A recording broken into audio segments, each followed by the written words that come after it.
Hello viewers, আসসালামু আলাইকুম। Welcome to Advantech BD.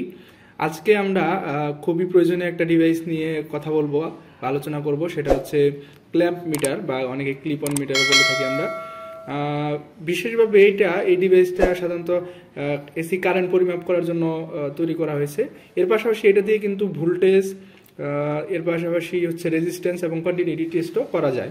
আমরা আজকে এটার ব্যবহারটা দেখবো। এর আগে দেখি যে এই মিটারের কী কী ফাংশন আছে। তো আমরা জানি যে এই এমিটার সিরিজে সংযোগ করতে হয়, যেটা আমাদের এসি লাইনে করা সম্ভব নয়। সেই জন্য এই বিশেষ ধরনের একটা ডিভাইস তৈরি করা হয়েছে, যেটার মাধ্যমে আমরা এসি কারেন্ট পরিমাপ করতে পারবো কোনো রকম তার সংযোগ ছাড়াই।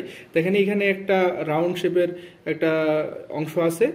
এটা এই যে দুই পাশে দুইটা বাটনের মতো দেখা যাচ্ছে, এই দুটাকে যদি আমরা দুই পাশ থেকে চাপ দিই এইভাবে, দেখেন এটা ফাঁকা হয়ে যাচ্ছে এবং এটার ভিতরে যে তারটা থাকবে সেই তারের কারেন্টটাই এখানে আমাদের দেখাবে। এই জন্য কি করতে হবে, দেখেন এটা দিয়ে কিন্তু 1000 এম্পিয়ার পর্যন্ত কারেন্ট পরিমাপ করা যায় এবং ভোল্টেজটা হচ্ছে এখানে দেওয়া আছে এই যে 600 ভোল্ট পর্যন্ত পরিমাপ করা যায়। হ্যাঁ, দেখেন এটা হচ্ছে আমাদের সিলেক্টিং নব এবং এখানে যে অংশটা দেখতে পারতেছেন এটা হচ্ছে আমাদের এই যে সিলেক্টিং অংশ, অর্থাৎ এই অংশটা যে বরাবর থাকবে সেটা সিলেক্ট থাকবে। এখন অফের বরাবর আছে, সেই জন্য অফ আছে মিটারটা।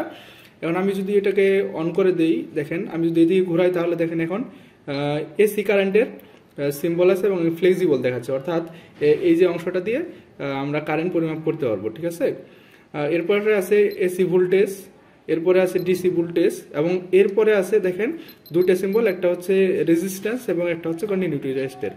এখন এটা যদি আমরা কখন রেজিস্ট্যান্স হবে কখন কন্টিনিউটি টেস্ট হবে, সেই জন্য আমাদেরকে কি করতে হবে, এই যে বাটনটা দেখতেছেন এই বাটনটাতে প্রেস করতে হবে।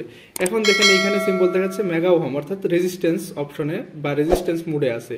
এখন আমাকে এটা কন্টিনিউটি টেস্ট মোডে নিতে হলে এই বাটনটাকে একবার প্রেস করতে হবে, তাহলে কন্টিনিউটি টেস্ট মোডে চলে যাবে।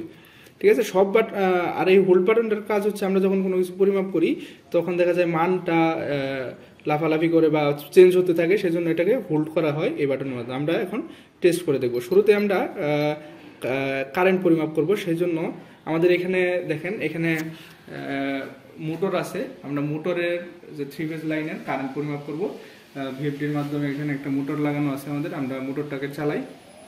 মোটরটা চালু হলে আমি এই ফেজের কারেন্ট পরিমাপ করব এটা দিয়ে। দেখেন এটা আমি বলছিলাম যে এই বাটন দুটো চাপ দিলে এরকম হয়। তারপরে আমি যদি এই তারের ভিতরে ধরি, দেখেন এই তারটাকে যদি এখানে ধরি, এই যে দেখেন এখানে একটা কারেন্ট শো করতেছে 0.29 এম্পিয়ার। হ্যাঁ, যেহেতু আমাদের মোটরটাতে কোনো লোড দেওয়া নেই, ফ্রিলি চলতেছে, সেজন্য কারেন্টটা খুবই কম, 0.29 এম্পিয়ার দেখাচ্ছে। আমি যদি অন্য ফেজে ধরি, আমার যে ইয়েলো ফেজ আছে সেটাতে যদি ধরি, দেখেন এই যে এখানে প্রায় কাছাকাছি দেখাচ্ছে 0.30, এটা 0.29 ছিল। তো এইভাবে কিন্তু আমরা সহজেই কোনো সংযোগ ছাড়াই আমরা ক্ল্যাম্প মিটার দিয়ে কারেন্ট পরিমাপ করতে পারি। এর পাশাপাশি আমরা যদি চাই এটা দিয়ে ভোল্টেজ পরিমাপ করব, সেজন্য এই ক্ল্যাম্প মিটারের সাথেই এরকম দুটো প্রোব থাকে। আমরা যদি দেখি এই প্রোব দুটো দেখেন, এই যে এই পাশে দেখেন নিচের অংশটাতে এরকম অপশন আছে প্রোব লাগানোর জন্য। এখানে দেখেন প্রথমে লেখা আছে কম এবং পরে এখানে সিম্বল দেওয়া আছে, অর্থাৎ কম মানে হচ্ছে আমার যে ব্ল্যাক কালারের অংশটা বা তারটা, দেখেন দুইটা তার, একটা হচ্ছে রেড এবং একটা হচ্ছে ব্ল্যাক কালার। এই ব্ল্যাকটা হচ্ছে আমার কমন ধরতে হবে, অর্থাৎ এই যে কম প্রান্তে ব্ল্যাকটা দিতে হবে। এভাবে দিয়ে আমি এটাকে অ্যাডজাস্ট করে নিলাম। হ্যাঁ, এখন আমি চাইলে এটাতে ভোল্টেজ পরিমাপ করবো। ভোল্টেজ পরিমাপ করার জন্য আমাকে কি করতে হবে, দেখেন এই যে এটাকে এই যে দেখেন ভোল্ট মোডে ভোল্টেজের এই যে এসি ভোল্টেজ পরিমাপ করবো, সেই জন্য আমি ভোল্টেজ এসি ভোল্টেজের বরাবর নিয়ে আসছি। এখন এটাকে আমি এইভাবে রেখে দেখেন আমার এখানে আমি একটা এসএমপিএস নিয়ে নিয়েছি। এখানে এসি এবং ডিসি দুইটা ভোল্টেজ আছে আমার এখানে, দেখেন এই যেখানে লেখা আছে। আমি এই পাশে আছে এসি এবং এই পাশে আছে ডিসি। আমরা এসি ভোল্টেজটা যেহেতু আগে এসি পরিমাপ করতেছি, দেখেন এই জন্য আমি এটার দুই প্রান্তে ফেজ এবং নিউট্রালে দুইটা প্রোব রাখলাম। দেখেন এখানে ভোল্টেজ দেখাচ্ছে 226.1 ভোল্টেজ বা এরকম চেঞ্জ হচ্ছে, দেখতে পাচ্ছেন আপনারা ভোল্টেজটা দেখাচ্ছে।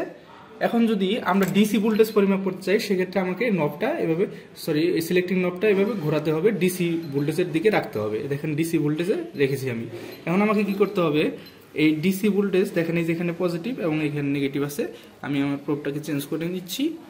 এখানে পজিটিভই ধরলাম আমি একটা এবং একটা নেগেটিভই ধরলাম। দেখেন এখানে 22 ভোল্টেজ দেখাচ্ছে। হ্যাঁ, এখন আমরা রেজিস্ট্যান্স পরিমাপ করব। সেজন্য আমরা এই যে দেখেন আমাদের সিলেক্টিং নবটাকে আমরা রেজিস্ট্যান্সে নিয়ে নিছি, এবং আমরা রেজিস্ট্যান্স পরিমাপ করার জন্য এখানে দেখেন একটা ছোট আকৃতির একটা রেজিস্টর নিয়ে নিছি, যেটা 10K এর। আমরা এখন এটার ভ্যালুটা মেজার করে দেখব যে 10K আসে কিনা।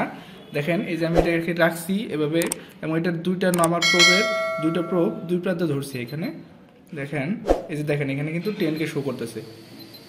দেখেন একটু খেয়াল করে যদি দেখেন 10.04 অর্থাৎ 10K এর একটা রেজিস্টর এটা, সেটার ভ্যালুটা আমরা মেজার করলাম। এখন যদি আমি কন্টিনিউটি টেস্ট করতে যাই, দেখেন আমার এটা এখানে কিন্তু কন্টিনিউটি টেস্ট।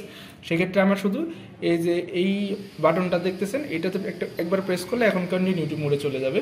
কারণ আমি যদি দেখতে চাই এই তারটা দেখতে চাই যে এই তারটার কন্টিনিউটি ঠিক আছে কিনা, কন্টিনিউটি আছে কিনা এটার মাঝে, তাহলে আমি এটার এক প্রান্তে ধরবো এইভাবে, এবং অন্য প্রান্তে আমি আমার আরেকটা প্রোব ধরবো এইভাবে।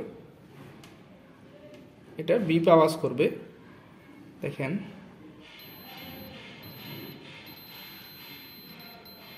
এ হচ্ছে এই কন্টিনিউটি টেস্ট করার পদ্ধতি। এইভাবে কিন্তু আমরা এই ক্ল্যাম্প মিটারকে অনেকটা মাল্টিমিটারের মতো ব্যবহার করতে পারি। শুধু কারেন্ট পরিমাপ নয়, আমরা এই ক্ল্যাম্প মিটারকে মাল্টিমিটারের মতো ব্যবহার করতে পারি। তো খুবই উপকারী এবং প্রয়োজনীয় একটা ডিভাইস আমরা আজকে দেখলাম এবং এটার কাজ শিখলাম। পরবর্তীতে আমরা নতুন কোনো ভিডিও নিয়ে আপনাদের জন্য চলে আসবো আবার। সে পর্যন্ত সকালে ভালো থাকবেন, সুস্থ থাকবেন। আসসালামু আলাইকুম।